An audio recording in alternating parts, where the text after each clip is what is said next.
Les amis, salut à tous, j'espère que vous allez bien, que tout se passe bien pour vous. Alors en fait j'avais besoin, sincèrement, c'est pas pour faire l'intéressant, j'avais vraiment besoin d'exprimer un truc.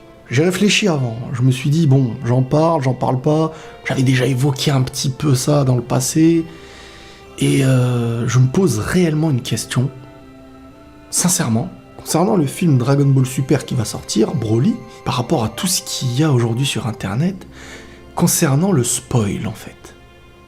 Et comme je vous dis, c'est pas pour rabaisser ceux qui ont un avis divergent, Non, vraiment pas. Non, c'est que là je veux comprendre. Est-ce que ça ne dérange que moi qu'on nous pousse et qu'on nous oblige à un moment donné? On est clairement presque dans l'obligation, c'est volontaire j'ai envie de dire, de nous spoiler le film de A à Z. Ce qu'il y aura comme perso, la manière dont ils vont gagner, franchement, ça me dépasse. Alors, est-ce que les gens, c'est simplement par curiosité? Est-ce qu'en fin de compte, c'est parce que vu qu'à un moment donné, ils vont être spoilés, ils se disent, on veut savoir ce qu'il va y avoir avant qu'on nous le dise? Cette hype qui n'existe pas sur tous les animés, hein, parce que beaucoup de gens aiment dire, oui, non, mais c'est comme ça tout le temps, partout, non. Non. Quand je regarde l'Attaque des Titans, que ce soit au niveau du manga et au niveau de l'animé, quand tu veux pas te faire spoiler, tu dois éviter les commentaires des gens. Voilà. Et ça, c'est humain, voilà. Le mec qui a vu un truc avant toi risque de te spoiler si tu fais pas attention et s'il est mal intentionné.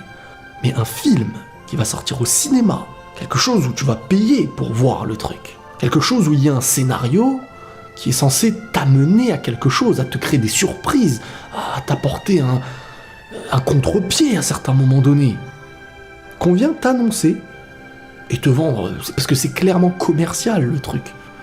Ça existait au Japon depuis toujours avec Dragon Ball, mais ça ne touchait pas la France de la même manière qu'aujourd'hui. Aujourd'hui, il y a Internet. Aujourd'hui, il y a Twitter. Aujourd'hui, une image qui fait le buzz et qui choque sera remarquée sur YouTube, sur Twitter, dans l'actualité Google. Tu peux pas l'esquiver.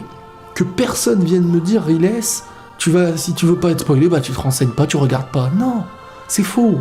Sur Twitter, ça va passer. Sur Internet, sur les forums, sur YouTube, t'es au courant de tout.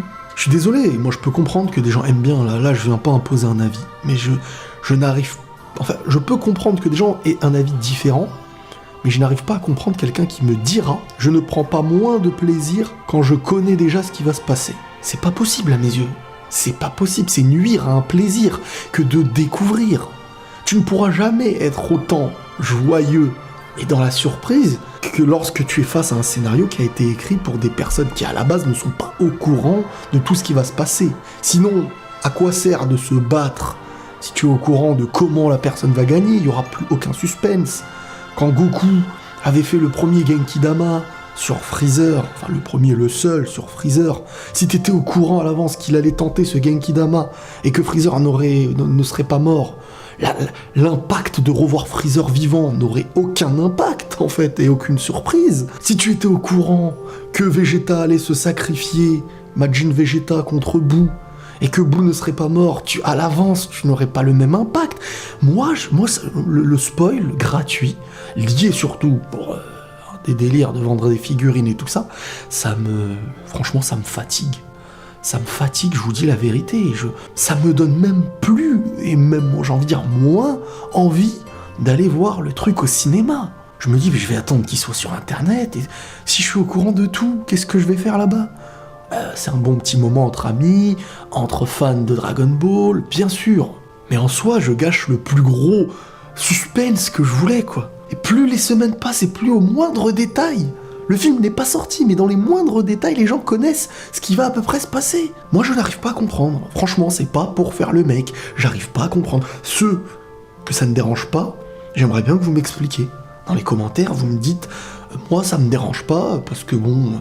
Je peux comprendre quand un truc ne t'intéresse pas, que tu n'es pas fan réellement d'une chose, que ça ne te dérange pas. Mais quand tu es un fan absolu de Dragon Ball, et que quelqu'un vient de dire, alors dans le film, il va y avoir ça, et que toi tu te dis, ouais, bah c'est bien, super. Et qu'ensuite, ça n'ait aucun impact, je n'arrive pas à le concevoir. Ça sert à rien de venir vous plaindre en vous disant ouais mais bon, je sais pas quoi. Comme je vous disais, au Japon, c'est pas pareil. On est en France. Ne venez pas me parler de ce qui n'est pas... c'est pas pareil. Si eux, ils sont habitués à ça, bah, je suis désolé. Nous, on l'a pas été. Mais Internet, ça a ruiné le truc. Parce que avant, certes, il y avait une transformation qui était affichée dans des magazines, et je me répète, parce que je l'avais déjà dit dans le passé, dans des magazines. Mais tu n'étais pas, les magazines n'étaient pas affichés à la télé, dans les médias, parce que le média d'avant, c'est la télé, la radio, le média d'aujourd'hui, c'est Internet. Pourtant, il y avait le manga, parce que le magazine, tu pouvais l'acheter, mais si tu voulais pas l'acheter, on te le mettait pas sous la tête. Si tu voulais en fait éviter le spoil, tu pouvais l'éviter. Après, encore une fois, il y a plein de spoils différents.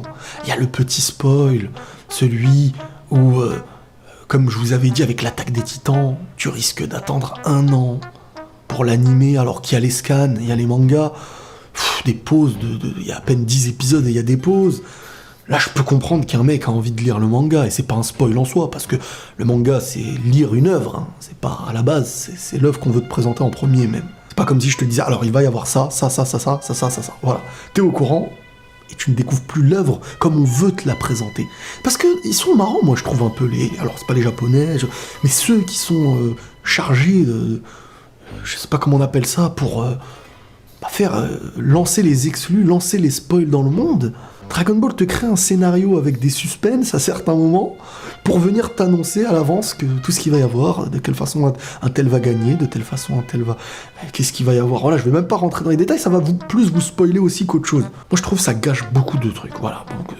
Donc voilà, c'est pas pour abaisser, j'avais besoin de le dire parce que... franchement, c'est... Alors, bien entendu, il y a des youtubeurs qui le font. Comme je dis, chacun est libre de faire ce qu'il veut, hein. C'est pas pour dire... surtout que certains youtubeurs sont spécialisés dans Dragon Ball. Donc eux, voilà, alors peut-être qu'ils font passer ce travail avant même le suspense de découvrir quelque chose. Ils se disent, nous, notre objectif, c'est l'information Dragon Ball. Donc on est dans l'obligation de partager l'information, le spoil et tout ce qui est partagé. Toute info qui vient du Japon, de Dragon Ball, du studio, de ce qu'on veut, eh ben, on le relaye. Voilà. Quitte à nuire un petit peu à notre plaisir, un petit peu, parce que je ne pourrais pas comprendre qu'on me dise il y a le même plaisir de celui qui découvre et de celui qui est au courant. Donc voilà, c'est pas une reproche envers, même si c'est vrai, je vais pas me mentir, tomber sur un titre qui t'annonce clairement la fin d'un film ou la manière dont ils vont gagner, c'est un peu dérangeant. On parle pas d'un épisode par semaine, un jour après, il va faire une vidéo qui va parler d'un épisode, donc l'épisode est sorti. Là, on parle d'un truc qui n'est pas sorti. C'est fou, c'est fou. Et comme je vous ai dit, hein, c'est pas pour rabaisser tout ça, c'est vraiment un moyen pour moi de m'exprimer par rapport à ça et d'avoir un retour constructif. Parce que le retour non constructif, il me fait ni chaud ni froid, et je le supprime maintenant. Tout ce qui est en dehors, qui cherche à nuire dans les commentaires, ça se supprime. Hein, on commence à avoir une petite bande de modérateurs qui se fait de plus en plus. Il y a un risque d'être banni, donc si la personne a envie d'être bannie, eh ben, elle peut l'être gratuitement. Ça fera ni chaud ni froid, et je ne réponds plus aux messages aussi qui sont en mode là pour être répondu, quoi, taquiner pour répondre. Parce que c'est vrai que c'est manquer de respect un petit peu à ceux qui t'envoient des compliments et des gens qui t'écrivent d'une manière constructive, même quand, par exemple, une chose ne leur plaît pas. Bref, voilà, c'était pas un coup de gueule, mais c'était vraiment un moment où j'avais envie de vous partager ce truc-là. Les amis, prenez tous soin de vous autant que vous êtes, et la paix sur vous.